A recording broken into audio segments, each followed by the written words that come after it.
ডাকলেই তুমি চমকে ওঠে কেন? আসলে আমার মনে হয় আমি কোনো কিছু ভুল করে ফেললাম না তো। মানুষ মাত্রই ভুল করে, এতে ভয় পাবার কি আছে?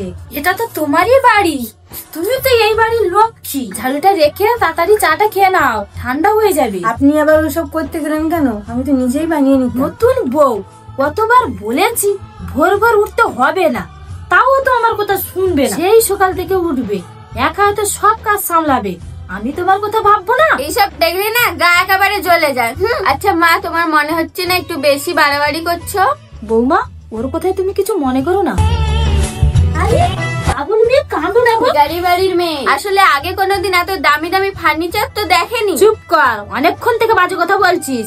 ভুলে যাস না, আজ বাদে কাল তোরও বিয়ে হবে। সেই বাড়িতে যদি তোর মতন দরজাল ননদ থাকে না, সেদিনই বুঝবি তোর ব্যবহারে তোর বৌদি কতটা কষ্ট পায়। একটা ফালতু মেয়ের জন্য তুমি আমাকে কথা শোনাচ্ছ? ও ফালতু মেয়ে না, ও তোর দাদার স্ত্রী।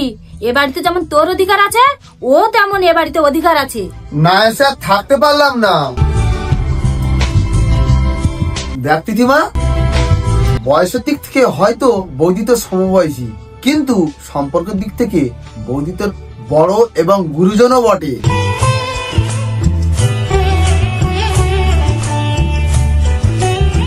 বৌমা, তুমি এখনো কাঁদছো কেন? আবার কেউ কিছু বলেছে নাকি? আজ কেন জানি না মায়ের কথা খুব মনে পড়ছে। ও এই কথা।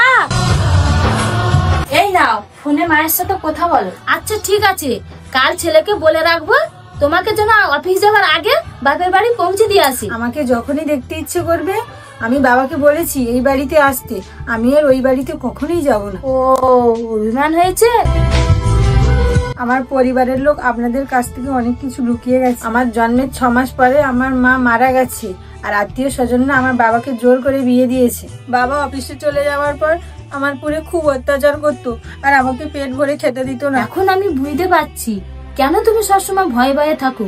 আমি ওই রকম নই। অনেক ভাগ্য করে তোমার মতো মা পেয়েছি, না হলে বুঝতে পারতাম না যে মায়ের ভালোবাসা কি। পেটে ধরিনি তো কি হয়েছে, আজ থেকে আমরা শুধু মা আর মেয়ে।